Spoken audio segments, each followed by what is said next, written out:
I started to really make a lot of money. I was a six-figure coach telling everyone to live their best life, snorting, Scarface lines of cocaine in my kitchen counter for about 3 years straight. And so I didn't have what people say a rock bottom. It was actually more of a high bottom. Welcome to the New Age Sage podcast, where you come to free your mind from all the things that keep you in suffering. Today's guest is Vasavi Kumar. She is a licensed therapist and author. We talk about all things addiction and what it's like to be bipolar. Please like and subscribe. Thank you. Vasavi, welcome on the show. Thanks, Lucas, for having me. Of course. So we were just talking about our shared experience having bipolar disorder. So I wanted to start there. What's kind of your journey been with that? Where are you at now? How's that going? So I was diagnosed when I was 19 years old. I had just graduated. I was a sophomore at Boston University, and it was difficult for me. I grew up in a pretty sheltered house. I'm a first-generation Indian immigrant, and it was pretty conservative, structured, rigid. We didn't get to do a lot as kids, but I've always found my way. I always found a way for me to explore and be curious. But when I was diagnosed at 19 years old with bipolar disorder, the first thing they did was put me on a cocktail of medication. And I remember gaining like 45 pounds, slowing down, feeling so sedated. I was so sedated, and that creative spark that I had was just completely kind of dead for a little bit. You know what I mean? But I'm very grateful that I have a curiosity that God has blessed me with, that I immediately went to the bookstore and I tried to look up like metaphysical reasonings for bipolar disorder. And the best definition that I had found was in this one book called The Tao of Bipolar Disorder.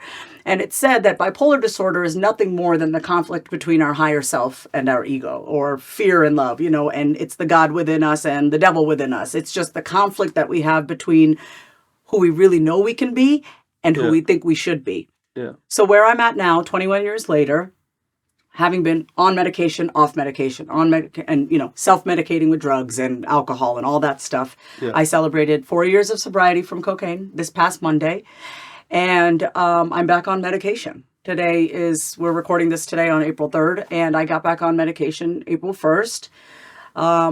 It took I needed a lot of experiences in the past few months for me to realize, like, okay, you need some help. Yep. I've always felt a little weak. Like, one thing that I don't ever want to show people is that I'm weak. Mm-hmm. And I felt like if I got back on meds, then I was weak again.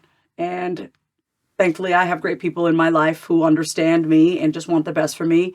And my mother said to me, you work so hard to feel good. Yeah. Do you really want to keep working this hard to feel good? Or are you open to just a little bit of assistance? She's like, I have high blood pressure. I take blood pressure medication, and I understand, like, I've had my own resistance around getting help, but like I said to you before we started to, hit record, is that I have a lot of work that I want to do in this world. I feel like I know I'm here for a reason. I didn't go through all the shit that I went through in my life just to waste it and squander it. And my mind gets in the way sometimes of just keeping that peace within. So I decided to get back on meds just 2 days ago. Yeah. Well, there's no shame in it. I Yeah. can tell you, fellow bipolar, brother right here. There's no shame in it. My understanding of it, my experience, because like you, I'm a healthy skeptic. I don't believe almost anything I'm told. Yeah. So when I was told that, and I was 21, so around the same age. Yeah. Wow. So 3 years ago, and I immediately was like, I don't believe this. Mm-hmm. I think there's some neural component to it. I did research on a ton of stuff, and what I came to was, as a kid, I had to split personalities. Mm-hmm. I didn't get a lot of love for just existing. I had to perform all the time, like a hyper performance. Whether my mom had some form of Munchausen syndrome, so she only gave me love when I was sick. So I had to like perform sickness. My dad didn't love me when I was performing like academically and like in that world. So I had to always be on edge and pushing myself and like ramping up my nervous system to be worthy of love. And the opposite of that was like this like exhaustion from that. Mm-hmm. My body, my nervous system, my mind got used to splitting between like hyper performance, hyper persona of myself, and being like dead from it. Yes. So that was my experience. It's definitely like there's definitely a neural component to that, right? It has that reflection, but that was kind of my experience. And like you, I think why it's braver for you to take medication is that people in our space get ego trapped in it. Like, we should know better. Like, all this shit we've learned. Fuck that. That's what I'm sorry. I just had to. It's just like, no one can tell anyone what they should do with their body and their mind. Yeah. And I also think like, oh, I should know better, that it's just another form of bypassing. Like, I live with myself. I have the mind that I have. I know what I'm dealing with. Yeah. I'm a sovereign being that gets to make that decision. Anyway, keep going.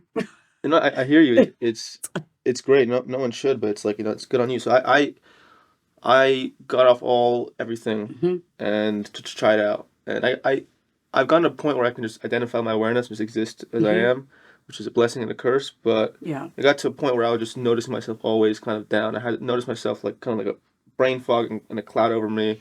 So I could live with this. When I went back on medication, like a relatively low dose, and I just felt like more clearness. So I'm with you. Like, Are you on meds now? Yeah. Can I ask what you're taking? I take lithium. Yeah. Okay, yeah. I can't take lithium because I have a thyroid issue. Yeah. So I take Lamictal. Okay. And they prescribed me a little bit of hydroxyzine, which is like a mild relaxant. And I didn't want to take all these medications at once because then you don't know what's working.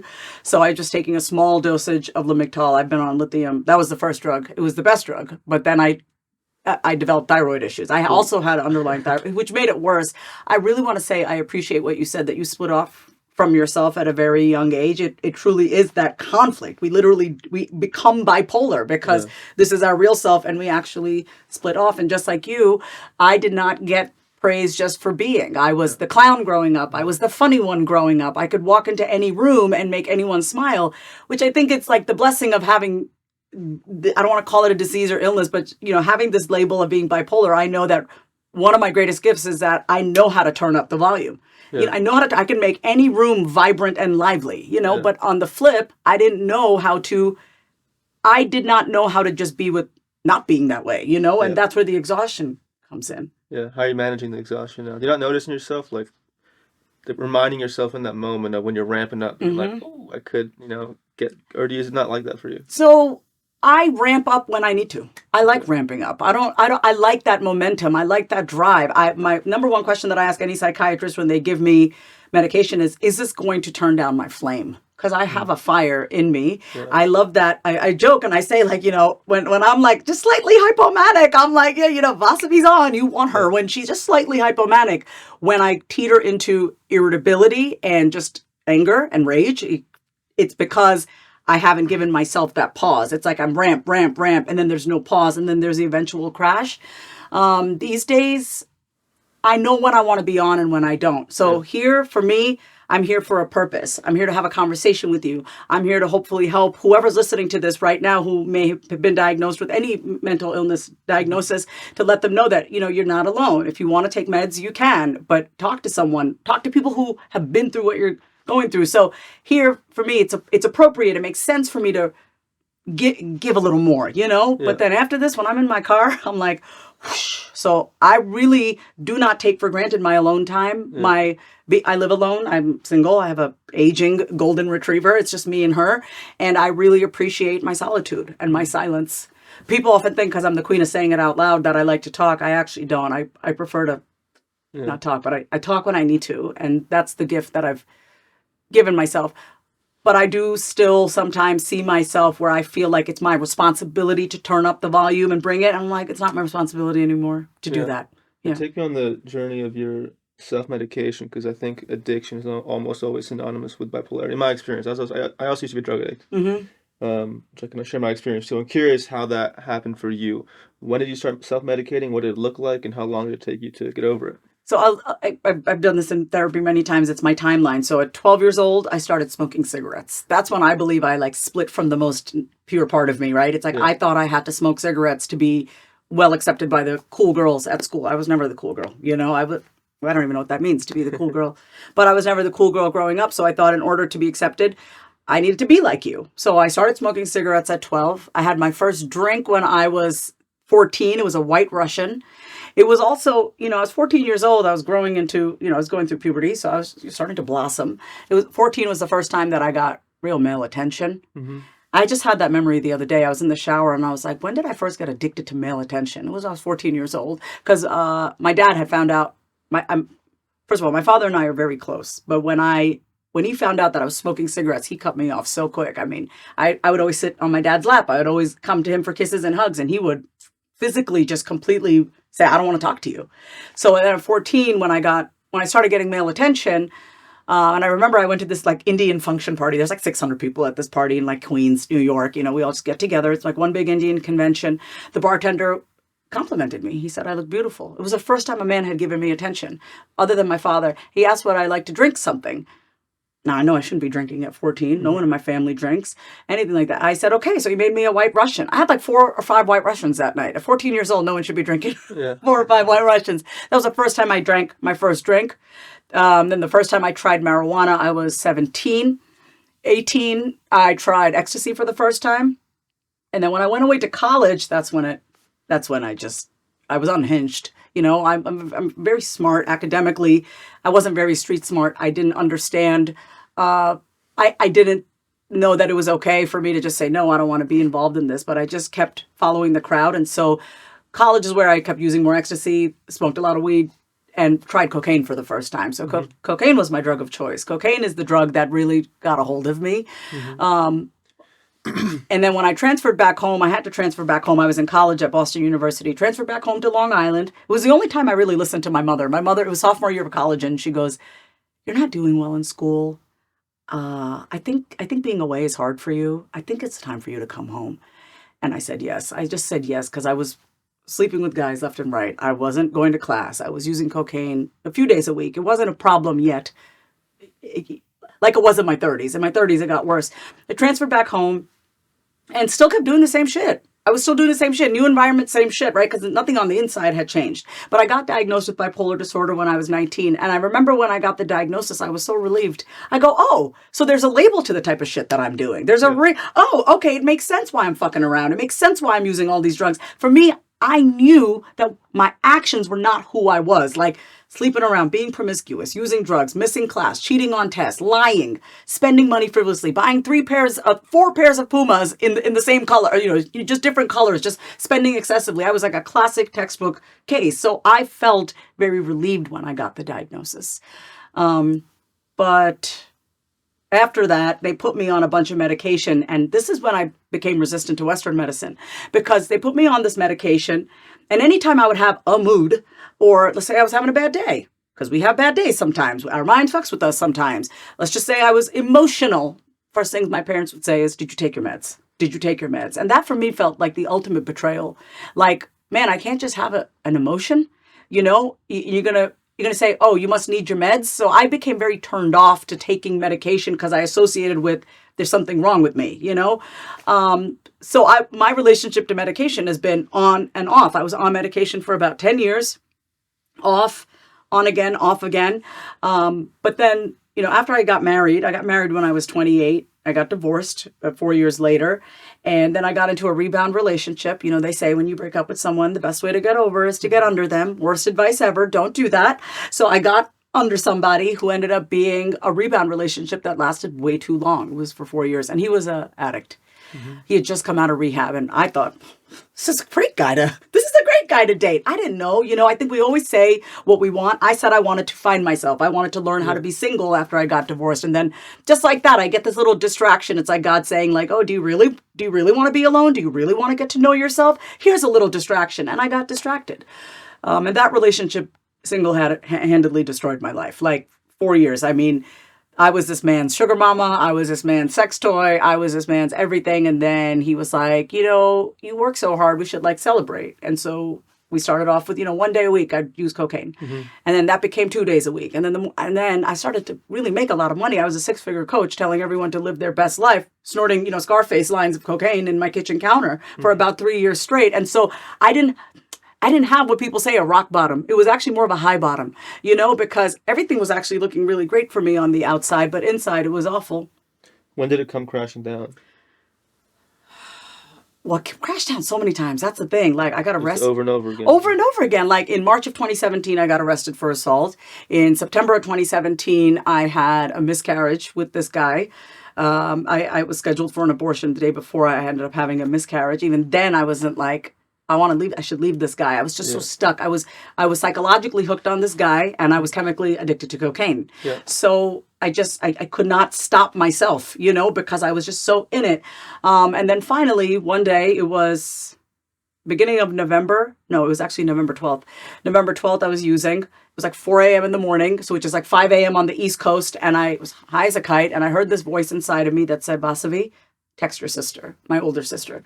So I texted her and I just said, I need help. Can you come to Austin? Like, I don't ever ask for help. I would never want my parents to know that this is what I'm doing.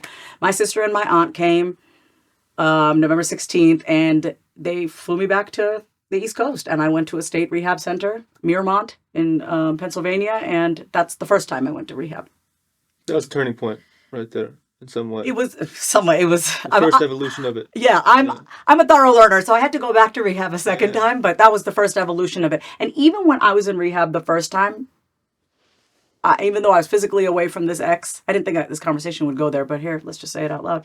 Even when I was in rehab, I kept calling him while I was in rehab. While I was trying to get healthy, I kept calling this person. What do you think it was in you that was so addicted to him? What part of you needed him? You know what I'm saying? I didn't feel like he really loved me, and it really bothers me when I give so much to someone and like, why don't you love me? Why don't you see me? And I didn't feel that reciprocity, and that reciprocity made me work harder because that's just what I did as a kid. Oh, if mom doesn't love me, I'm gonna make her love me. If dad is disapproving, what can I do to get his love?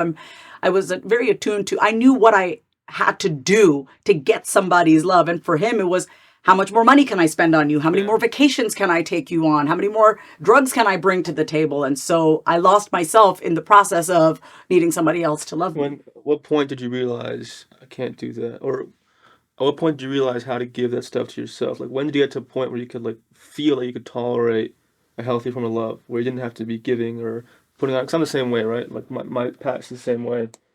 I was addicted to a woman who I had to like seduce and prove something to, which I used to love, and now I got to a point where it's like I couldn't care less. And it was a journey for me. So how did you go about that? Yeah, so I still needed to learn a few more lessons. So I went to rehab in 2017. I was 7 months sober, and but I had relapsed 7 months into my first time being sober. Why did you relapse?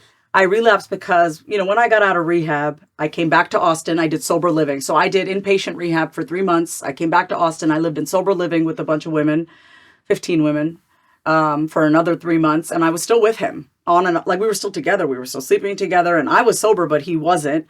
But we tried to make it work. I would take him to meetings with me. I would take him to NA meetings, AA meetings, thinking I'm healthy now. I can help him. Yeah. No, don't ever do that. No, like you don't, when you're healthy, like leave sick people behind. Let them be sick, That was very hard for me to do. I felt like I was abandoning him. But then what happened was he broke up with me because he thought I was boring because I was sober. Mm-hmm. And I wasn't boring. I was just like calm and not trying to get into the chaos, When he broke up with me, I relapsed a week later. And then I was like, okay, I just did a slip. I just slipped. It was only one time, but that's not how cocaine works. And that's just not how addiction works. Like you feed the beast is going to keep wanting more. Yeah. Right. So I did it once and I was like, it's just a slip. I'm going to be okay. But I kept using it. I just got hooked right back into it. And then that was in May of 2018. I remember this so clearly. And then in August of 2018, I was high as a kite. So I was using from May. So I relapsed 7 months after, and then I'm using May, June, July. Once again, life has spiraled out of control, but it's still pretty contained. Nobody knows. It's not 5 days a week. It's only like 4 days a week now. In my mind, I justified it because I'm so good at justifying hurting myself, And then I applied. It was like 5 a.m. in the morning, up, high as a kite. And I'm like, you know what?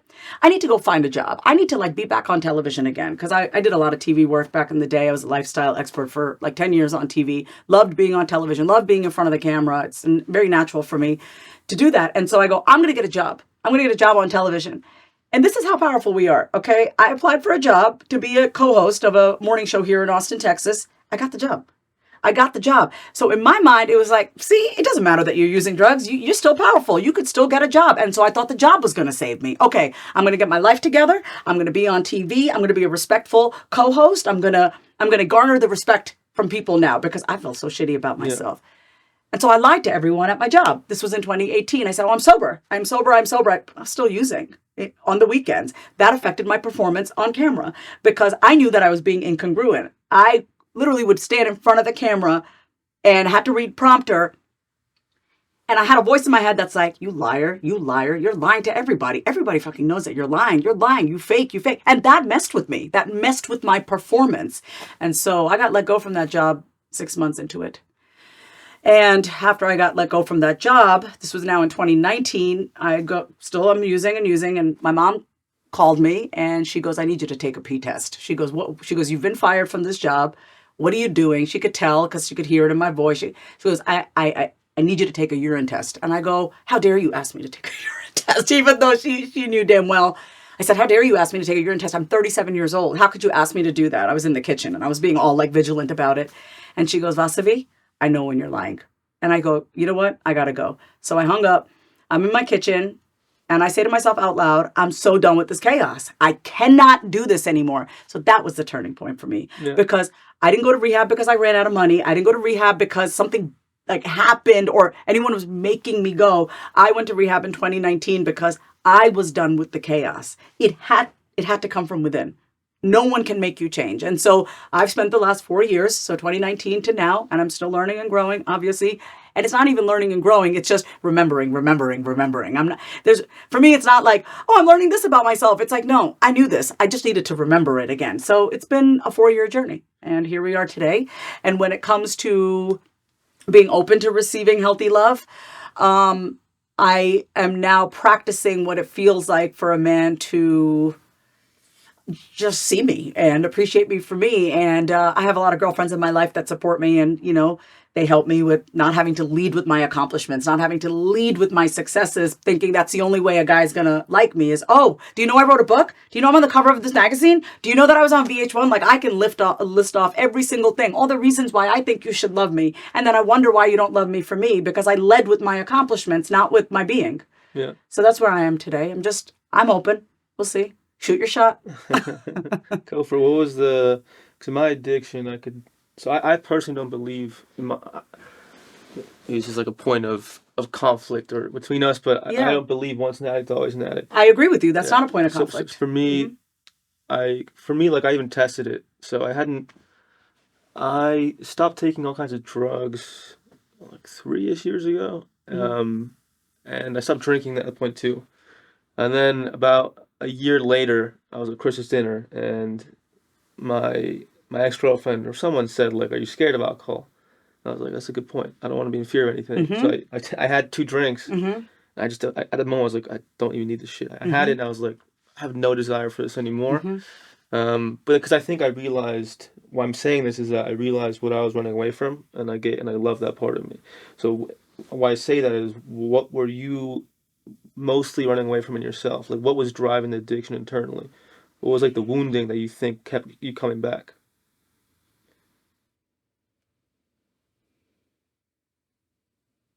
I think I was afraid of who I could become if I actually gave myself a fighting fair chance. Like I'm aware of the power that I have, not only as a woman, but as a child of God. I'm very clear on the power that I have. That's never escaped me. I've always been very aware of how I know the power of my words. I know the power of my thoughts. I know the power of intention. I think I was afraid of my own power. That's it, because it's going to be too much for people. I'm going to burn you down. You're not going to like me. You're going to think I'm intense. It's all the things, textbooks say about this, what media says about people who have bipolar disorder, what society says about people who have bipolar disorder. I was very afraid of my own power. So I just had to medicate it just a little bit, turn it down a little bit. And to your point about the alcohol, I don't believe once an addict, always an addict either. Last year, I experimented with bringing cannabis back into my life, because I wasn't on medication, but I started using cannabis. In my mind, I was like, okay, it's a plant, whatever. I started smoking it, started taking edibles. I'm like, oh, this feels good. Like, cause I didn't want to be like, I didn't want to feel fucked up, right? Like, I didn't want to ever be out of my mind again. I wanted like a relaxant, whatever a mood stabilizer would do. So this whole past year, 2022, I've used cannabis this entire year. It's a lot of work to maintain that. So I was like, it's a lot of work to be like smoking all the time and using it. So that's why I decided to get back on meds. I want my life to be simple. I live a very simple life, and I have to live a simple life because what I do in the world is bigger, and so I keep my personal life simple. And I wanted part of my simplicity in terms of how I take care of my mental and emotional health is I would rather take one pill than be smoking every day. I'm sober by choice because of that. Because for me, it's like I believe in a concept called the golden timeline. That if you're doing things right, your spirit, your body's going to be propelled towards what you're meant to be, Mm-hmm. your destiny in a way. Mm-hmm. And I knew that like if I would drink, smoke, or take psychedelics, I even stopped taking psychedelics about a year ago, that I couldn't reach my destiny. Mm-hmm. I felt this like contract that if I have one pill or one weed or Mm-hmm. one drink, I can't get there. So that was very much for me being okay. Yep. I'm not doing this shit. But going back to your point of being afraid of your power, there's a concept called you heard of shadow work, right? I'm Mm-hmm. assuming there's also the golden shadow. Mm-hmm. Golden shadow is the power in you that you don't want to see. Mm-hmm. So just like the shadow, the shadow is the darkness or the parts of ourselves that we don't want to see in terms of like a pain or darkness. The golden shadow is the light we can't see. Mm. And when it happens in like idolatry, like when you see a movie star and like, oh, she's so beautiful, she's so amazing. It's that you're seeing her own her light and you can't do it for yourself. So what's that journey for you like now? What are you doing to more so own that power, not be afraid of it? Or in what ways are you still afraid of it? You know, I'm still afraid of it with men. I'm Okay. going to be completely honest. I can be very seductive. I can be very alluring. I am afraid that I just don't want to hurt another human being again. I really don't. And I got married. I was young. Thought I should. Then this next relationship that I was in, and then I was engaged again after that. I don't want to hurt another human being again. In that way, I'm still working on being afraid of my own sexual power, the power that I exude with men. I know the minute I decide I'm ready, I'm open for someone to enter in my life, game on. I am still feeling comfortable even being with my own power. First thing that I did, I have a great group of girlfriends. I mean, I think some of the women that I'm friends with. Nita Bhushan, who was on the show. She's one of my closest friends. She's been so integral in my life. I've known her for years. Then she moved to Austin. We deepened our connection. She's one of my closest friends here. She really helped call me forward. And she was like, "Queen, do you know who the hell you are? Like, start acting like it." You know what I mean? So for me, it was very important that I gather women around me, because growing up, I had a mother who was quite powerful, but she felt weak. She was weakened by her own emotions. She didn't have a lot of control over her emotions, my mother. She was a yeller, very harsh. She'll admit that. So for me, I never wanted to be like my mother. I didn't want to be the person that stirred the pot. I didn't want to be this person who yelled all the time, but I ended up becoming that. And so I was afraid of my own anger. I was afraid of my own voice. Like, oh, it can't be too loud. Can't talk too fast because it's going to scare people, and just afraid of my own power. But now I'm in a place of like, well, what does that look like? What does it look like for me to shine my light and not be afraid? So for me, it's really who I am behind closed doors. I've lived that life where it's like on camera, here we are, perfectly coiffed, hair is done, makeup is done. And then behind closed doors, self-loathing, self-deprecating, wallowing in pity, using drugs, lying about it, drinking, lying about it. And so for me now, owning my power, owning my light is when I'm getting ready, when I'm doing my hair, to appreciate what I look like and to talk to myself in the mirror, to say the things to myself that I've needed to hear. My voice is the voice that carries me every day. It's what I'm wearing, the colors that I'm wearing, the time that I take to get dressed, not being in a rush all the time, like taking it slow with me. And that's how I'm also trying to get ready for whoever may enter into my life next, right? Have you ever seen season 2 of Bridgerton? Mm-mm. Slow burn. It's all about the slow burn. And for me, it's like, how slow can I go? I love that challenge because my brain loves being challenged, needs a good challenge. And now I'm just challenging my brain to ask myself, how slow can I go? How can we savor this even more? So that's been really helpful for me to slow down enough to actually feel my own power and feel my light. Yeah. Were you always religious throughout all your addictions? Did that come after the No, always. always? Always, yeah. I mean, from the time I was 4 years old, my mother taught us Tattvamasi. Tattvamasi in Sanskrit means I am that. You are God and God is you. Yeah. I didn't know what the hell that meant at 4, but I understood. I was like, yeah, God is here, God is here, God is here. Like my mom always said, God is here, God is here, God is everywhere. You are God. So I taught that when I was 4. So I'm very, very blessed because while I disconnected from my relationship to God, even though we disconnect from God, God is always there. So I just had to reconnect back to that power within me. And I do remember when it got pretty dark for me in 2017, there's no matter how hard it's been for me, and I don't know if it's been like that for you, even when you're doing shit that you shouldn't be doing, like it's not good for you, I have access to that voice that's like, you could be better, you shouldn't be doing this. It's like a whisper, but it's like, even when I was like doing my lines of cocaine, getting really fucked up, taking Xanax, doing all this stuff, I could never ignore the voice that was like, Vasavi, this is not what your life is supposed to be like. This is not what we have in store for you. The scariest time for me was, and I didn't hear that voice anymore. And that's when I had to go to rehab because it was done. Like, it was done at that point, you know? So religion, and I don't want to say necessarily religion. Hinduism is more of a way of life. It's called Sanatana Dharma, which means it's a way of life. We live our life according to duty, not obligation. So we look at everything as a duty. Like, this is our God-given duty. My father always said, you know, and he's still alive, but everything that he did for my mom, me and my sister, he'd cook for us, he'd do everything. And I go, why do you do everything with such love? My dad said, well, I've been blessed with 2 daughters and a wife. This is my duty. Yeah.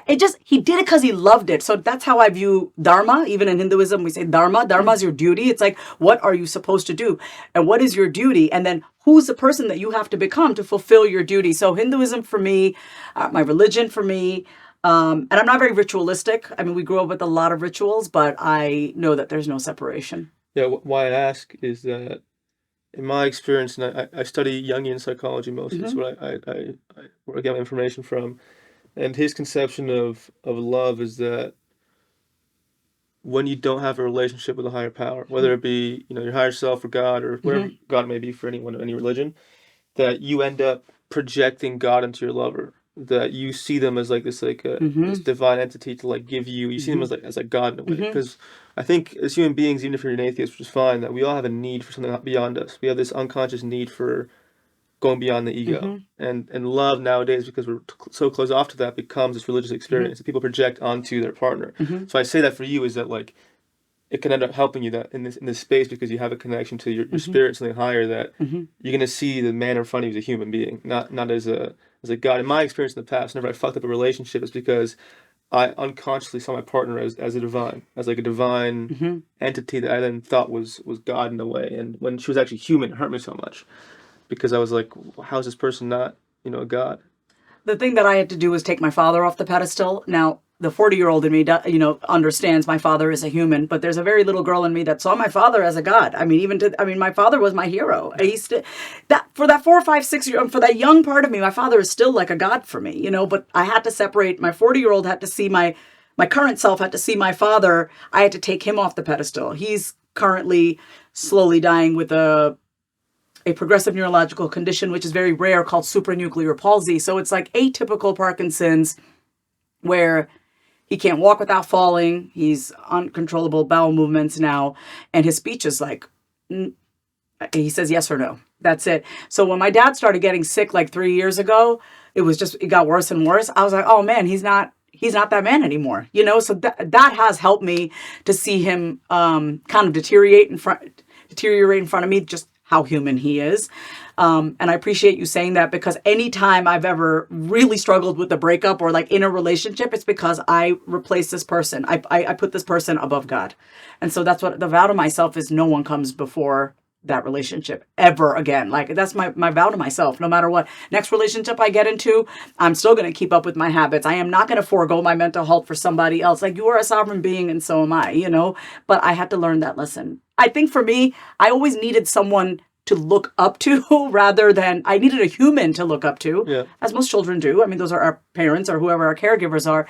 But now I know that it's me and the God within me, and it always has been. And we got split off from a young age, hence the bipolarity that exists within all of us. Yeah, what's that like now with your dad? Because you looked up to him so much that, you know, I lost my mom, and when that happened last year, I realized how much power I unconsciously gave her. That just having a parent that we look up to in our life, like, just gives us something in our bodies and our minds that we don't realize. And once that's gone, you kind of have to sat with, how can I give what this person gave me to myself?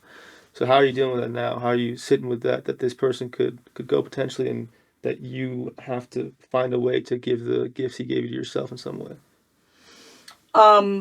It is the most devastating thing I have ever experienced to watch a parent decline. You know, it would be easier if he was just gone. You know, I was saying that to my mom yesterday. Sorry. It's okay. I said, is it wrong that I'm like, man, my mom said to me yesterday, she goes, you know, I've been praying to God this whole time to keep your father around.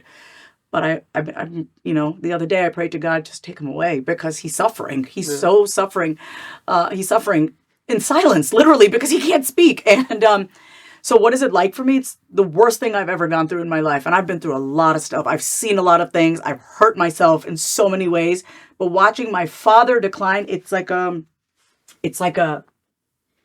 a part of my chest that I didn't know had so much. I feel it. It's so devastating. That's the word that I keep. It's devastating, and what it's done is taken him down taken him off the pedestal, and it's also helped me deepen my surrender. We talk about surrender all the time. I can't do anything about my father. It is truly in God's hands. So it is a very helpless feeling, and it's the helpless feeling that I've had since I was a kid, watching a train wreck and not be able to stop it, watching my parents fight with each other, my mother screaming, my father not saying anything, me being young and just feeling so helpless, like I can't do anything about it. That's what it brings up for me, helplessness and powerlessness, which I don't like feeling, but it's actually feeling powerless and feeling helpless helps me train my mind to be like, where can I get my power back? Where am I leaking power in my own life? So my father is the kindest man ever. I have nothing bad to say about him, not because I think he's perfect, but my experience of my father growing up, that he was meant to be a girl dad. Okay. He treated my sister and I with so much respect and kindness and tenderness. So to see him suffering is just not fair. And I don't bypass that. I don't do this like personal growth shit. Like it's all for the best. It's divine. Yeah, I get that it's divine and all that, but I'm not going to not let the human in me experience this. It is devastating no matter how much you want to try to bypass it or sugarcoat it. Watching your parent decline in front of you, especially a parent that was like my father was an excellent father. Yeah. So to see him decline is it's awful. Hey, I experienced it. Mine was 2 weeks. My mom got sick and then 2 weeks out. So being that experience, it's tough, especially because me, even though I do mostly psychological stuff, I know how to heal people intuitively and like with different stuff. I've studied that kind of stuff, worked under people to teach me, but that was what's tough for me is that I knew what to do to fix her and to heal her, but her spirit was just ready to go. Yeah. And that was the worst part. That truly taught me surrender, being like, I can't help or fix a person I love the most. It's their time. They want to. I'm not saying I have to bypass anything. It was of course devastating, but that was the hardest part. Being like, there's a higher order here. And it's the last thing I want. Like you know. I think one thing with smart people, and I can sense that in you, is that it's a dangerous tool because you can over intellectualize things to not feel emotions all the time, right? So it's like this. So I'm not saying that to be like, oh, like. It's for a higher purpose. But that was tough. I was like, I could fix this. Like my need for control, I can fix this and do it, but I can't at the same time. It's her path. It's her journey. So every time I FaceTime my dad now with this disease, it takes him a long time to go to the bathroom. So our mornings usually are when my mom wants to FaceTime me. It's my mom, my dad on the toilet, me FaceTiming, and it's funny. We all laugh about it, right? We use humor. We're not bypassing. Our family's very emotional, Yeah. But I laugh. I say to my dad, "Okay, here we go. Shit or get off the pot." Like I'll just make jokes with my dad while he's trying to go to the bathroom, and he laughs. And all I can do is try to make him laugh. That's all I do, and I do let him know how devastating this is. I know he still feels. He just can't express what he's feeling, but. To answer I want to go back to something that you said. Me watching my father and not being able to help him, I really do feel is helping me in this next version of who I'm going to be with. So I can look at any man and be like, wow, you are so human and I can't help you even if I try. Yeah. Like I don't want to go into any relationship with someone ever again being like, you're good, but you could be better. Of course we could all be better. I'm retraining my mind to not be like that, and the way that I'm doing that is just noticing myself when I'm in front of a man or when I'm talking to a guy and seeing where am I being energetically domineering. And I know that I've done that in the past because if I'm taking over the conversation and if I'm filling the space with my energy, then I don't have to maybe deal with you not wanting me back or you not loving me back. So I'm just going to smother you with all the love because then I don't have to deal with the reality of maybe you don't like me back. And so I'm just going to smother you. And that's something that I just don't do anymore. I don't want to smother anyone. Yeah. How are you doing with the addiction piece of it? Because in those moments when you're confronted with that deep pain and all these huge triggers, how does that part of your brain come back of like trying to escape? How are you handling that now? Well, so cocaine for me, thank God, it's just one of those things. It's like, nope, never doing that again. My brain, what I've told my brain is, listen, if we want to screw up our life, let's just say we feel like one day, let's screw up our life. I know who to call. I know where to go. I know how to begin. I know how to destroy my life. I can step by step tell you how to destroy my life. The other thing that I've learned in rehab, and I think I've done this as a kid just because I always dealt with a little bit of anxiety, was I played the tape out, right? I always say to myself, okay, boss, let's just say you succumb to this craving. You do it. Okay. You get a bag of cocaine. You do this. And then what? And then what? I love asking myself, and then what? And then what? And the story ends up the same. I'm going to destroy myself. I know that. So I'm giving myself a fair shot in this season of my life. I know how to destroy myself. I know how to build myself back up. I'm one of the most resilient people I know. But now I'm in a place of let me create and let me sustain. And actually, that's interesting because my name, Vasavi, it's actually the feminine version of Vasava. Vasava is also another name for Vishnu, which is one of our Hindu gods. And Vishnu is the god of sustenance. He sustains everything. He preserves everything. So I thought that was kind of funny. But that's where I'm at now. I don't have cravings for cocaine. Like I'm very... Do you ever think about... What I think about sometimes is that what if that happened, in my experience, my mom, happened when I was a drug addict. I always think about it like I would have been fucked. Oh no, you'd probably be dead. You'd probably maybe have an overdose. I would be dead. Yeah, you'd be dead. You wouldn't be able to handle that. And I'm not saying that because I think you're weak, but if you're using drugs, obviously there's something that's dysregulated. There is a weakness and a powerlessness already. On top of that, your mother, who you've had your history with, no, hell no. Like my addiction got worse when my dad cut me off. He cut me off, and then I was just feeding the beast. I'm going to give you a break to digest all this amazing information. And in this break, please like, comment, and subscribe. Thank you. Well, you have a fairly powerful story. Thank you. I'm assuming that's, guided in a way for you to learn what you learned. So I want to go more into kind of the lessons you've learned from that to help people in a way. And the main concept of your book, which is an excellent book, by the way, is this unique concept of, of talking to yourself in a way and saying things out loud. When did that start for you to actually start saying shit out loud? And why do you think it's so effective? I first learned that it was okay to compliment yourself and just use your words to feel good. I would watch my father get ready in the morning. He was a CPA. He was in private practice. He was always wearing his 3-piece suit, which he got tailored in India. And he would comb his hair in front of the mirror. And I would sit on the bed and watch my father get ready. And he'd look in the mirror and he goes, "Aren't I so handsome?" He goes, "I am going to do so well at work today. I'm going to get a few new clients." And he would talk to himself in the mirror and he would say, "Don't I look so handsome today?" And I heard my father, and he always said to me, he's like, you can make yourself feel good, right? You can make yourself feel good about yourself. And so I learned that just watching it. But when I actually started to talk to the voices in my head was when I got diagnosed with bipolar disorder when I was 19, and I became acutely aware of my racing thoughts. Like I always had racing thoughts, but now that I had a label put to it and I had a diagnosis, I started to become even more aware of these thoughts. The way that I learned to slow my mind down was by giving each of these thoughts a voice. So in my book, I talk about we have different parts of us. Each of these parts have subpersonalities. Each of these subpersonalities has its own unique voice and expression. So in my book, Say It Out Loud, I talk about there's vulnerable Vasavi, there's vicious Vasavi, there's vixen Vasavi, there's vulnerable Vasavi, there's vigilant Vasavi. You have many different forms of Lucas, and every single part of Lucas has its own voice. So when I got diagnosed and I wanted to understand my mind better, I would say, I'd be driving on the Long Island Expressway with these fast thoughts, and I'm like, okay, let's just say these thoughts. So I would say the thoughts. Oh, I'm thinking about this. Oh, this. And I would say like, wow, I have so many different, why is my mind like, I could go from here to here to here. And then, so I just started to pick one thought and I would talk back to it. And I would just keep talking back to it. Like, let's say I was having a conflict drama with a friend. Who doesn't have dramas with a friend at the age of 20, right? So I was having drama with a girlfriend. And so I'd let one voice say like, she's such a bitch. And then I'd be like, wait. But then I'd let my rational side come in. We have a rational side. We have a logical side to us. We have a compassionate side to us. And I would dialogue back. And so what that helped me do, Lucas, was to separate myself from my thoughts, right? So when I would say my thoughts out loud, I no longer was the thought. And then I was able to hear my thought. And then when I talk back to it, I could access another part of me. Does that make sense? Yeah.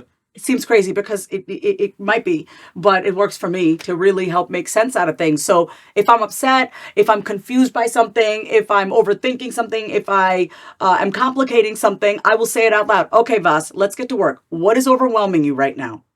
And then I'll pause, and then I'll let my overwhelmed side of me say, okay, I have this to do, I have this to do, I have this to do. So I believe that every single one of us has access to the voice of God within us. It's the voice of ration, it's the voice of love, it's the voice of wanting what's best for you and just to help you keep it moving, right? Like for me, it's that voice that's like, let's get down to business, let's do it, but it's not not at all costs, right? I want to maintain my integrity, I want to maintain my dignity, and I also want to honor those around me, So that's that voice that keeps me grounded. The greatest blessing of being diagnosed with a mental illness or a thought disorder or brain disorder is that I had to learn how to teach myself to think. And one of the things that I think I'm extremely good at is taking any situation and finding the root of it, or finding any situation and I can see multiple perspectives. I can see this person's side, I can see that person, I can see the overarching. That's just the way my brain is, that nothing for me feels unsolvable. Right. And it's like, oh, there's a solution to it. And the solution necessarily isn't to do, but it is to reframe and shift how we're looking at a situation. So that's where I'm at today. Yeah, seeing that is that when you kind of speak all your voices out loud, you lose kind of the shame you have over them, or you lose the resistance towards. Cause I think a lot of suffering is this disassociation we have with these voices. Like, what the fuck is this person? Why is this person telling me these crazy things? When you speak it out loud, it's kind of you're forced to accept it and lose the shame for it and lose the resistance for it. Yes. Is that kind of the effect it has? That's it. And a lot of us don't have someone safe that we can talk to. I have a group called Say It Out Loud, Safe Haven. It's where everyone can speak their shit. Our shame shrivels when we say it out loud, right? Because if there's something that I'm ashamed of and I'm keeping it inside, it just grows, right? It will just keep growing and growing. But when I say it out loud, not even to another human being. I'm going to tell you why it's important to say it to another human being in a second, but I need to be the witness of my own shame, right? So when I'm ashamed of something, and during my recovery, I was extremely ashamed of the fact that I was 37 and my mother was paying my bills. Because my mother said, listen, I don't want you to get back into work and make all this money and then lose focus again. Let me take care of you for 7 months. My mother said, I will pay all your bills. You're going to be on a budget, but I need you to learn how to love yourself. That's what my mother said, right? So during that time, that's when I really started to pay attention to what I was telling myself. And I would say really mean things to myself, Lucas. I couldn't use drugs. I wasn't drinking. I was newly single. Yep. I had nobody but myself and my relationship, or some budding relationship with God. And I'd be laying on the couch, looking up at the fan and contemplating, should I kill myself or not? That's how my father's younger brother took his own life. He hung himself. So I'd be new in recovery. It was probably like 2020, beginning of the pandemic. And I'd say that out loud. I'd be better off dying. I would say that out loud. And then the other voice would say, yeah, you should die. You're a fucking loser. Your mother's taking care of you. She's paying your AT&T bill. You can't even pay your own bills. I would say that mean voice out loud. And then I would soften and I would access this other part of me that was just really scared. And I'm like, yeah, I know I really messed up my life, but I'm going to get back on my feet. Okay. And then that's what I would do. I was all alone. I didn't have anyone around me. My parents everyone's on the East Coast. And so that's how I learned to keep myself sane, is by talking to myself, because my father's younger brother, Vasavi Kumar, who has inspired my entire life and whose suicide did save my life, I would say, when I found out that he killed himself, he was 30 years old when he took his own life, and I was 10 at the time. And at that point, I didn't realize that someone's mind could make them do something, right? And when I got diagnosed 9 years later with bipolar disorder, I took it very seriously. And I said, well, I don't want to end up like my uncle, because clearly something was off up here that made him believe that the only way out was to kill himself. So even in my book, Say It Out Loud, I acknowledge my uncle and I say, I promise till the day I die, I will keep talking about you and how you took your life, so that no one ever feels like that is the only way out. I'm not saying by any means, I'm not saying my book is going to help somebody who's suicidal. I don't want to put those claims, but I do believe that when we are kinder with ourselves and we kinder with ourselves and we learn to access a different part of us, who knows? I mean, maybe instead of doing the thing that's most harmful, you can access a part of you that's actually going to speak kinder words to you and maybe have you do actions that are more helpful to you. If your mind goes in that direction, what do you do? It really doesn't go in that direction anymore. It doesn't. It doesn't go there. It doesn't go there. No, it doesn't go there. I think it does go. I was taking a bath the other day, and it might have been like a few days before my period. So I know, like right before my period, I'm just always a little heavy, a little darker, and a little bit more like dramatic. And I was in the shower. I was in the bathtub, and I was just. This is before I went on meds, by the way. This was just last month, and this voice in my head was like, "What if you just drowned right now and nobody freaking knew that you were just dead? You'd just be here dead." And I'm like, and then I said out, I heard that voice silently in my head while I was just enjoying a bath. I was just so like that voice is there. It's just there. It just kind of creeps on in, you know. And then I said out loud, "No, we have a great life. There's no reason for us to kill ourselves. Like I have to still talk to that voice. It's still there. It's just very quiet." It usually creeps up when I'm the happiest. It usually creeps up when I'm at the most peaceful. It also creeps up when I'm feeling very shitty or just like energetically down, like because I didn't know how to distinguish. Oh, this is like a hormone imbalance, or I'm just tired versus no, Vas, this is depression. You know, so I had to learn that like me feeling low isn't necessarily a call to take my own life. It's just, girl, this is normal. You're gonna have highs and you're gonna have lows, and I'm hoping my life now isn't like this anymore. I don't have high peaks and low lows. I'm diagnosed with bipolar type 1. So have more weeks of mania than depression. But now I'm not like this. It's more like this. But that's like normal, right? Yeah. We're going to have our days like this. And I don't hurt myself. And for me, a win is that no matter where I'm at, that I'm treating myself with utmost love and kindness. And as long as I'm not hurting myself, I'm good. You know what I mean? So I do still have that voice. It's not frequent, though. I don't think about taking my own life. My experience, because I've struggled with that beast, not anymore, but a lot in the past. And I think the more I've not wanted to escape how I feel, I think that's like the ultimate voice of trying to escape how you feel. It's like the master stage or the big boss of like, of really telling you I cannot be with this emotion anymore. It's like I need to escape this emotion. We internalize that as like killing myself. Yeah. In my experience. But the more I've kind of just willfully wrestled any emotions that I don't want to feel, the more that voice of escape just doesn't come up. And I want to get your opinion on that. What's the power in having no resistance to your emotions? Just like really being open to feeling what is. So I believe that we are clear channels, and we are meant to be clear channels. In order for God and creativity to move through us, we have to be clear.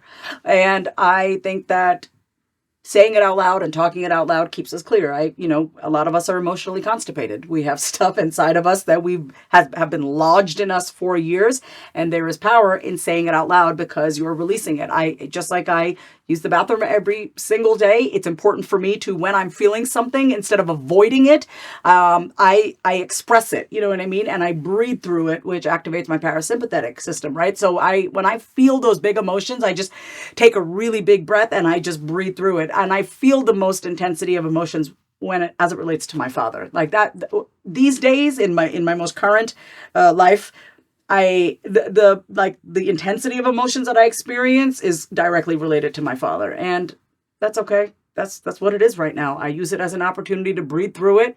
It's gotten my mother and I closer. It's gotten my sister and I closer. Not necessarily my father and I, because he's a little checked out right now, but I appreciate the heaviness. I love it. I tell myself, Vas, we have to purge this. We have to release this. Those tears are coming. Don't stop. Like even now when we were talking about my dad, I was like, I could feel it come on. I was like, just let it out. Like, why are we trying to suppress that? So for me, it's like, it's a daily practice. Like we do ice baths, like we do saunas, that we need to be in the practice of, if we're feeling something heavy, we have to allow ourselves to move through it. And that could be breathing, that could be going for a run. And for me, what has worked is just calling up a friend and being like, can I just say this out loud to you? And they'll be like, yeah. And I just say it. Or I'll just say it to myself, But I want to encourage everyone watching to please not do life alone, because that's the thing. When it's just you and you can't solve a problem with the same mind that created it, right? And sometimes you do need to be around other people who see things differently. But I do believe, and this is what I say in the book, is that when you say it out loud, you have access, you can hear yourself. And I promise you, I'm no special than anybody else watching this. We all have the voice inside of us that's like, you deserve better. Yeah. So. Yeah, I hear you. In my experience of dealing with the heaviness and situations like that, it's a good opportunity. If you look, I mean, if you look, zoom out and you look back on all the trials and tribulations, you've had in your life, there's always this feeling of like, for me, that I was broken open. Not like that I learned so much in pain and violence, all this stuff, that I was broken open to help people, be compassionate. So in those moments, like intense pain, I allow myself to be, rather than being broken down and like victim mode or hard on myself, which is okay for some time, but if you allow it to break your heart open, to have increased compassion, empathy for yourself, it's powerful, right? If you think of, we walk into a church, Jesus on the cross. Why? Because when we see suffering in reality, our heart opens. So it's like we can use experiences like that of seeing loved ones suffering, or ourselves suffering, for our heart to just kind of open up in some way. Do you notice that? Like if you ever like really go into the feeling, you can feel your heart kind of opened up in some weird fucked up way. Well, when I was a kid, my mother would bring us back to India every single year, right? She didn't. We were born and raised in this country. My sister and I were born and raised in New York, but she didn't want us to lose our culture. So when we would go back, I've been going back to India since I was 2. But the earliest memory I have of seeing suffering was when I was 4 years old, and there was, half our population in India lives on the street. We're 1/3 the size of the U.S., but we have 3 times the population. That's the first time I witnessed extreme poverty, and I saw this homeless man, tattered clothes, whatever. Eating a banana peel out of a pile of garbage.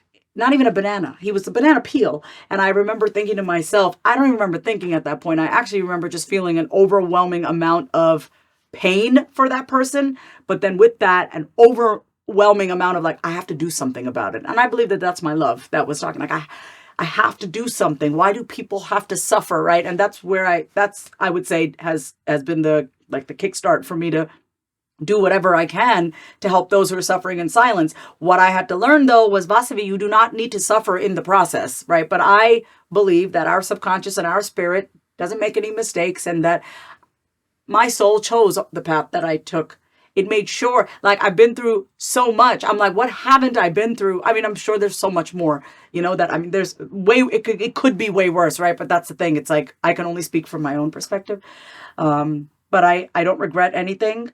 But I feel like when I feel extreme pain, I immediately feel extreme love with that. And sometimes it's hard to tell the difference, especially when you're in relationships that feel really painful. And you're like, yeah, but I love this person. And it's like, does love really need to feel this painful? I don't know. I'm still finding out. We'll see.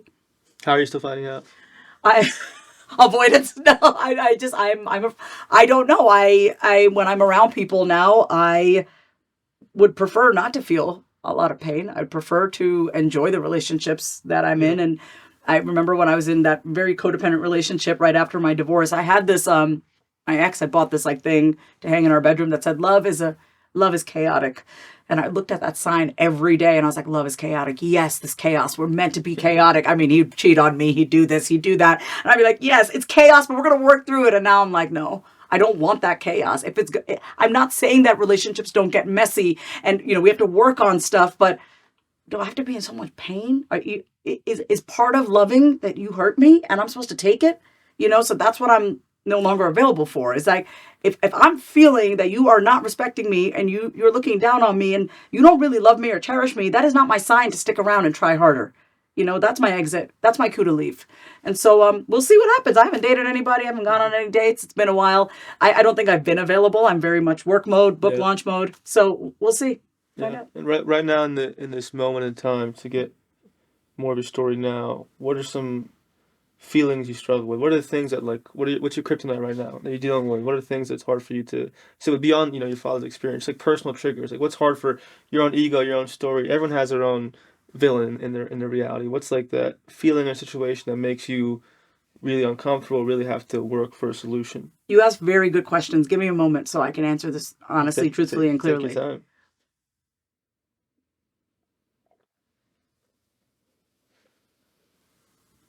It's the struggle of I think I'm very open. I'm open and I share. And I've been transparent. I've dedicated my life to living it transparently and just out loud. I love the internet. But just like sharing my story out loud. That's what I'm trained to do. I was in therapy when I was 12 for 16 years. I started therapy at 12, so I'm used to talking out loud. That's what I do. The thing that my ego, I think, still struggles with is, man, you really fucked up your life. You should be farther along, Vasavi. That's what it is. But it's not comparison to other people. It's still like, you should be farther along. Come on. You should be farther along. And so But you are farther along. I know, and that's the voice that I have to deal with, and I have to let that voice know, like, can you let me live? Like, I'm doing it, you know? I struggle with the same thing, because I believe I have a fucked up brain because of the drugs I used to do, which I'm assuming you share the same things. For me, it's like how much smarter or more How capable much I would be. more? But at the same time, it's Yeah. like my heart is that much more open. Yeah. And that's the biggest gift, right? Like if I didn't have all that shit, if you didn't have all that shit, you wouldn't be nearly as good at what you do. You wouldn't be of Thanks. service. So that's like the angelic voice there, but it's true. Like I have the same struggle, but it's just like imagine if you didn't have any issues. Like where would you be? I'm happy. I'm grateful for the person that I am. I want to keep answering I want to answer your personal trigger because I don't feel I've gotten to the juice here. Okay. Can you ask it a different way? Would you mind asking it a different way so my brain can hear it a different way? Can you ask this question differently? Yeah, of course. Like take me to the if you were to create data of all your shit. Oh, I have a lot. And you were to look at the one right now of your own, like, what do you resist most in reality? What presentation of reality or situations or thoughts, like, what part of your experience in your humanness is the hardest for you to sit with and deal with? Oh, I love this. Oh, okay. So having bipolar disorder, what I'm very good at is creating two realities. My brain can create the persona of who I know I can be. It's like Vas, I can actually like visualize and taste it, feel it, smell it. This is the Vasavi that I know I can be. This is the Vasavi that I am here right now. And so the resistance that I have is to not, oh my God, it's like I want to speed up. I want to be quick. My brain wants to do things quickly. Like my blessing and curse is like, if you ask me to do something, I'll do it on the spot. I'm very quick. And that has worked for me. You know, I'm a hustler. I can figure it out. I just went back to Manhattan after 10 years. I was on the subway. It was like great. I can figure that out. But in my own personal life, it's always like, I always think I got to do more.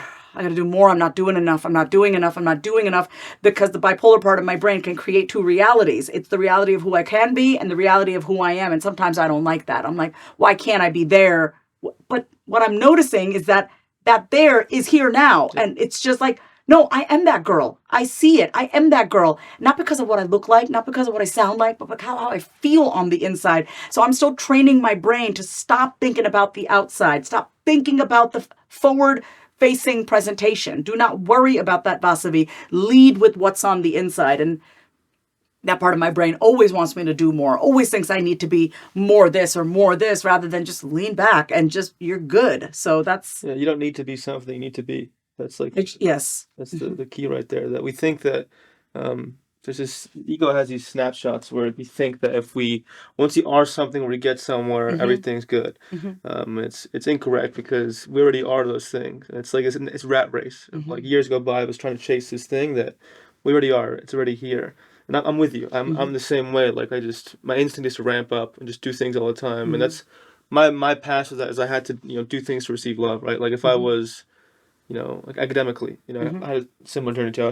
I went to an Ivy League school, all that kind of stuff. Like I felt the need to do to receive love, and then that was my own way of receiving love to myself. Like if I wasn't doing things to become something, I couldn't love myself. So the journey for me just being like, I am just love here right now in this moment, talking to you, and I don't have to do anything or be anything. It just is. So how does it feel for you? Could you say that like in your body naturally? Does it feel weird to say that like? I can love myself for just being here right now and not doing anything, just sitting down and existing.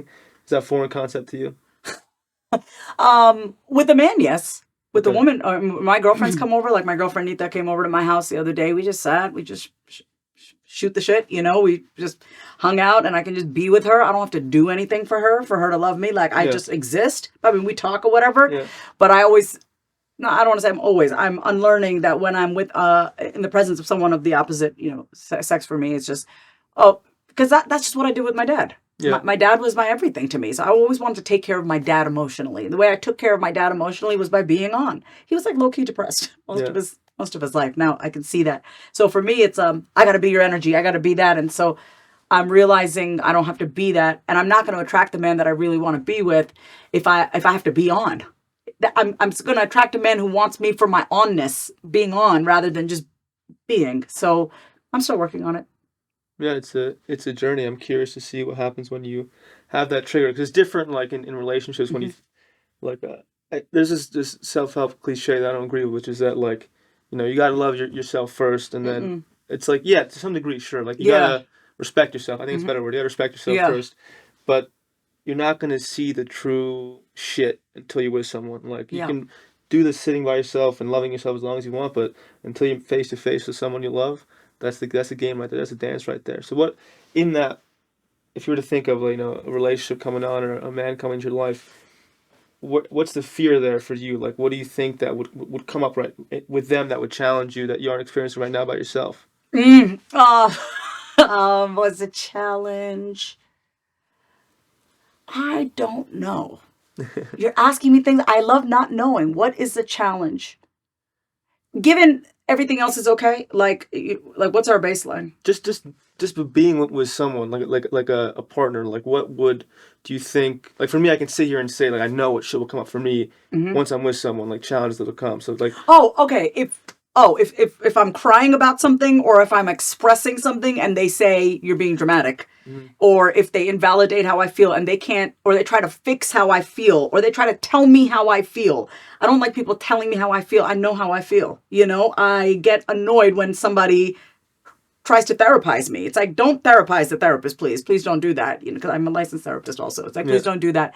I think I'm really afraid of being seen by a man in my weakness. How does that, do you ever feel, being a therapist, do you ever feel the need to fix people? Is that like a wounding for you, or is that? Always. Yeah. Always. I don't have a need to fix. I just cannot help but see everything from a psychological lens. And I look at one person, but I see the whole picture. Same here. Yeah. Is it overwhelming sometimes? Yeah, I wish I was like Kelly Bundy from Married with Children. You probably, I don't know if you remember that show. She's kind of ditzy and just kind of like unaware. I see too much, and that actually makes me afraid of being in my next relationship. I need to be with someone who sees as much as I do, because then otherwise I'm trying to help you see the light, and I don't want to play that role anymore. It's a lot of work helping somebody see the light. I'm already doing that in my career. In my love life, I would like to be with someone who is open and can see at some similar level as me. For sure. Yeah. Does that sound like a lot? Am I asking for too much? Like, I'm just not trying to be anyone's therapist, because I know my tendency is, let me show you the way, oh dear one. Have you ever seen the movie Bull Durham? Mm-mm. Can you try to watch it tonight, please? It's with Tim Robbins, Susan Sarandon, and Kevin Costner. It's a baseball movie, but it's so much more than a baseball movie, okay? But she was saying in the movie, like, I could just look at someone and I can see all their pain. And I can see all their potential, and I can see exactly what they need to let go of, and exactly who they need to be, and what they need to say, and what they need to do.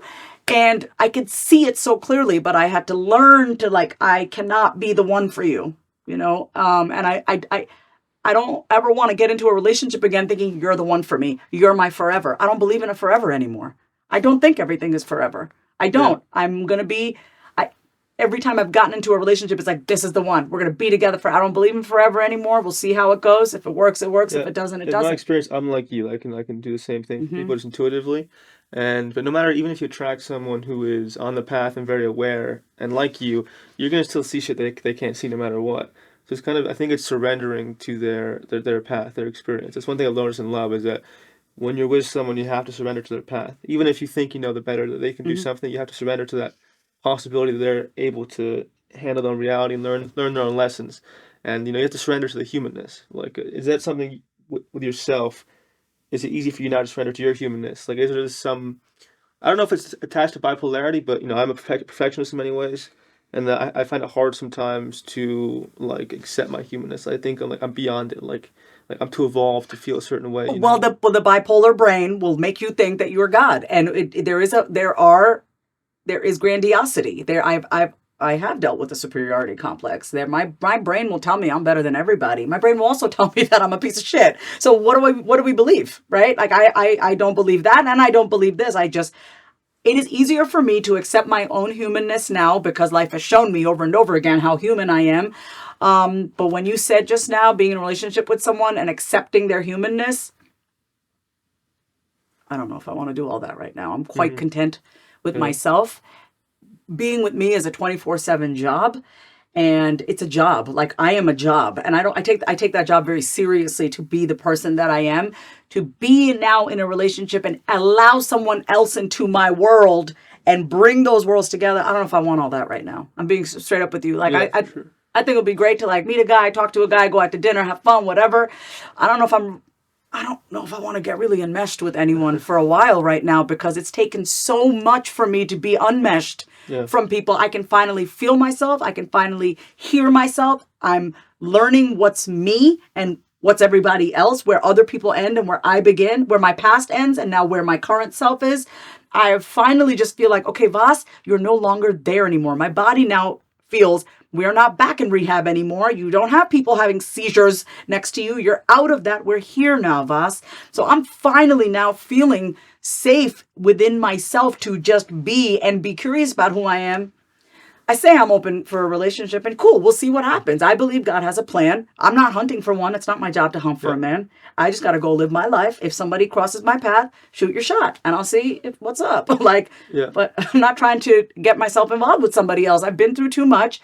I've hurt a lot of people in my life through my addiction and in my relationships, and I'm finally just figuring out and being okay with, not even figuring out, being okay and being the embodiment of who I think Vasavi is, how God wants me to be. And that's it. Do you often feel like you're wrestling with your mind? You ask really good questions. Do I often feel That's my job. Do I often feel like I'm wrestling with my mind? It depends on, like, it's no longer big life stuff. It's like small details, like flights and like travel. I don't have conflict the way that I used to anymore. It's like I'm very clear, but before I get to the clarity, there's a little bit of wrestling. What should I do? Should I do this or should I do it that way? And then it's just like, boss, what do you want to do? So that's the question. It's like, what do you want to do? What feels good for you? Like, I just put out this new offer, okay? And I don't want to make it about the offer. It's actually just like my creative process. Because I've been in the internet marketing game for 11 years, right? We've been taught so much, like, say it this way, hook your audience this way, do this. Like, all just feels like, it's like, where's my voice in all of this? So even in creating my offer, this new offer that I put out there, it's all about role playing with me. I love role playing with people in my romantic partnerships, but also with my clients. I love role playing. And this voice in my head was like, no, that offer is not good enough. You need to do it like this. You need to do it like that. And I was like, no, what is most fun for you? What would be so fun for you to talk about and work on with people, and not thinking about how much should I charge? Does it have to be like no. So that's the part where I'm still working on not being so hard on myself about the perfect offer. It has to be the perfect price and the perfect this. It's like, no, am I jazzed up about it? Does this excite me? That is what matters. So I do still deal with wrestling, but it's not as far as like life choices anymore. You know, it's more like creative stuff. Yeah, well, I ask the question is that I feel like there's a difference between like always being like a military director of your mind, being like, this side has to shut up, you gotta do this thing, all this stuff, versus just letting it be and like float and then choosing which one is. You know, the difference is like of how was your journey? How was your journey with that? Like going from this like fearful leader or military person in your mind being like, what the fuck do I do all this, like, and choking out your aggressive side, to just kind of peacefully coexisting with it all. I talk about this in my book in the chapter, I believe it's chapter 7 or 8, voice your resistance out loud. So that's the voice that I've now cultivated in my mind, and what I encourage my readers to cultivate is a voice of gentle determination. I can be a military person with myself. I have an Indian immigrant mother who's the oldest of 5. She's a doctor. She's hard. She's a hard woman. My mother, she's tough as nails. I mean, she hit us growing up. If we didn't listen, she yelled at us. I mean, it was a lot for us growing up. So I had that voice in my head, very military, very militant, very harsh. And my mother will be the first to admit that she has been very harsh and with us, and she went through her own stuff. My father, on the other end, was a coddling kind of man. He coddled us. I mean, my dad, he babied us. He did. He really babied us, and he was softer with us. Neither of those voices have helped me, right? Because my father's voice kind of let me off the hook all the time. I was like, oh, it's okay, Vasavi, because I was just coddling myself. And then my mother's voice was extremely rigid, and I'd be like, you dumb bitch. Like, what are you doing? Like, I'd be really mean to myself. So the voice that I talk about in my book is gentle determination. It's a nice blend of both, but it's like a tamed version, right? You can be determined. You don't need to be a dick to yourself, though, right? I'm determined, but I'm gentle, because I think of creativity like a child. A child is not going to flourish when you're yelling at it, when you're making it feel like shit. It's going to be afraid and it's going to shut down. So the voice, it's pleasant inside my head. It's not a hard place anymore. I'm not afraid of it. I can be with myself in my house, silent, no music. And I usually like keeping a little music, but I could be pin drop silence and I'm okay. And I have prayed for this day. I have prayed for the day that I can be in silence externally, and I could be working on something, reading something, even just watching a show or doing whatever, and be right there and not be having all these voices in my head. So God is great. I'm happy. What does gentle motivation look like? Gentle determination, right? But So, also, it's like motivation. yeah. Like if you're like, it's similar. Like if you're, because you also write about the voice of resistance that, when you're about to engage with a meaningful task or something that would increase your connection to higher self, whether it be writing a book or working out or something, you're going to have that voice of resistance, which I think is the human experience. I call it ego A versus ego B. It's like, it's you versus that voice in some way, and it's you cultivating a reality outside that voice. So in a way of a key in life is learning how to manage that voice of resistance, the part that doesn't want to do things are good for you. So how to use that gentleness to manage that side of yourself. So when I was writing my book, it was a 2-year process. When I'd get stuck on a chapter, I would not force myself. Instead of being like, God, you're so stupid, or this or that, or like, why aren't you getting this paragraph? I'd say, Vasavi, get up, walk away, take a walk, let's come back. It's very directive. I have a very directed, it's like it directs me. And there's no fluff to it, right? It's just a very solid, clear voice. That's the voice that guides me now. When I got to get up and I got to do this and I'm doing this. It's not like do this and do this. It's not task oriented. It's more like flow oriented, but I have my structure, and within that structure I can flow. But when I need that motivation, as we all do, I mean, I'll just wake up every day and be like, yay, let's start the day. It's like I'm internally driven by something. But that voice in my head isn't like, do this, do this. It's not commanding. I don't like being micromanaged. I don't like being told what to do. Don't tell me what to do. So I have had to make the voice in my head an authority figure that I respect, right? So I have my inner rebel, as we all do. And the thing that I had to learn was not to rebel against myself, right? It's great to have that rebel in you because yes, you won't listen to anybody else. You're sovereign being, blah, blah, blah. But like it can get in the way when we're trying to sit down and do our work and be like, no, we don't have to do that. Oh, okay. And like it's you against you. So my inner authority is very much like, we have work to do. Let's go, and it's enjoyable. And so for me, it's an internal and external experience. Internally, I'm like, okay, let's sit down, let's do this. And then externally, I make sure my environment supports my creativity. So it's a both and. I love creative projects. Like my happiest, I can't wait to write my second book. Like I love deadlines. I love structure. I love working with editors. I love being guided. Like my editor, when she saw the first draft of my book, second draft, she goes, so was this just all stream of consciousness writing? She goes, I feel like that we're just like in your head right now. And it was great. I go, okay, great. She gave me some structure and that helped. Like I like being led. That's what I learned becoming a writer. And now an author, because there's two different things, a writer and author. There are two different roles, actually. But I learned about myself that I love being led. Like, tell me what to do. I will do it. I'm ready to go. It's like, coach, put me in. I'm that girl. I'm like, put me in. But what I really how I support myself now is having people around me that guide me, including me guiding myself, Funny, I hate that shit. I'm the opposite. I hate being someone like telling me that. Like if I were to give someone a piece of writing, they're like, do this, I'd be like, shut up.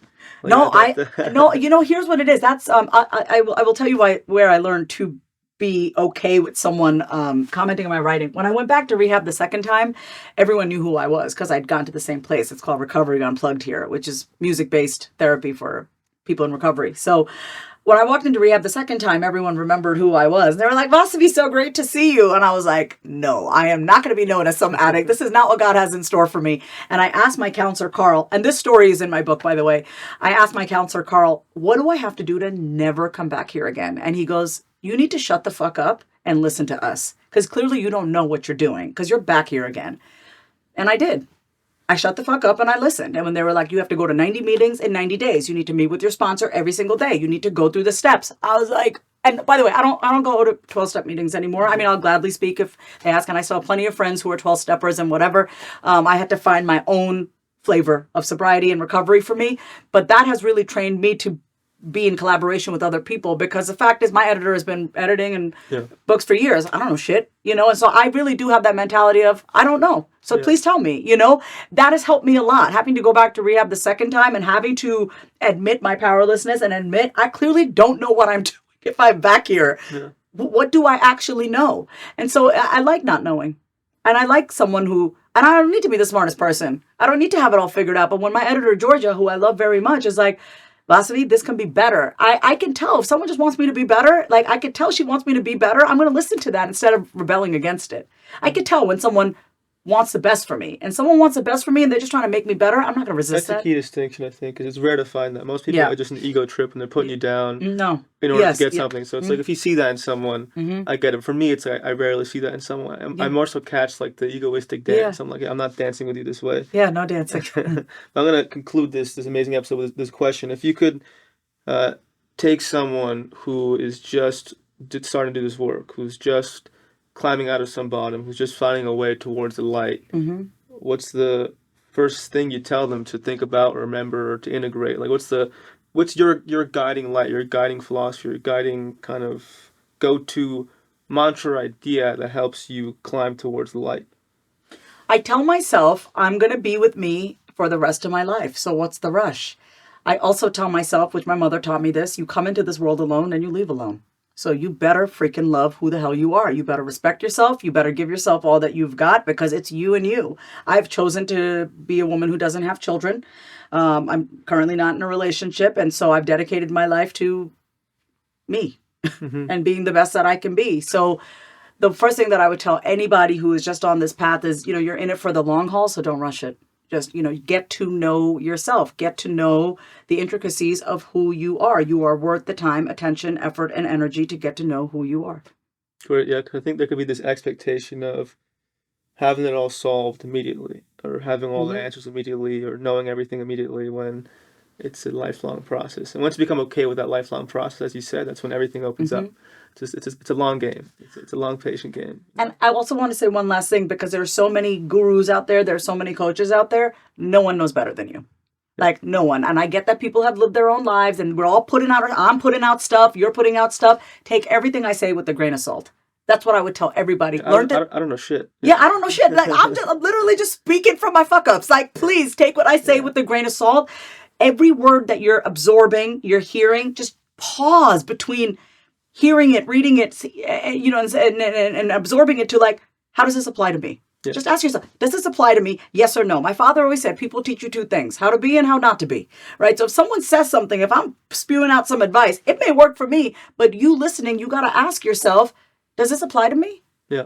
How does this feel inside of me? Because like a lot of people get caught in this trap of, oh, I listened to this guru, and it's like, no, why did you do that? Why did you outsource your power to someone else? Stop pedestaling people, stop worshiping people, and start worshiping yourself. You got to remix stuff. That's what kind of noticed. So take all the ideas, take all the stuff, and remix it into your own life. Like remix it into your own conception of what you think is best for yourself. Like take pieces from everyone. Don't idolize people. Just take pieces of what they have that you can take on and remix it into your own reality. Remix it. I love that. Yeah. It's a way to be. So where can people find you? And also, where can they get your book once it comes out? When does it come out? Okay, so the book comes out May 16th. Say it out loud, using the power of your voice. I always forget my subtitle. Using the power of your voice to listen to your deepest thoughts and courageously pursue your dreams. You can go to sayitoutloudbook.com. When you pre-order the book, you also get a bunch of free gifts, meditation, some mini courses. But the most exciting thing is you get a virtual ticket to my book club in June, because everyone who gets the book, we'll be going through it together. 3 chapters a week. We're doing 4 sessions because I actually want to help people talk out loud. Anyone who joins my groups or anything that I do knows I do less talking. Everyone else I know how to say it out loud. Y'all don't. So I let everyone else talk. So that's really exciting. Say It Out Loud book. Book is available everywhere. Target, Barnes & Noble, Amazon, Porchlight, Booktopia, everywhere you get books. And you can follow me on Instagram at my name is Vasavi. Feel free to send a voice note, tag me and Lucas. Let us know that you enjoyed this episode and say it out loud. Great. Thank you very much. Thank you. I appreciate it.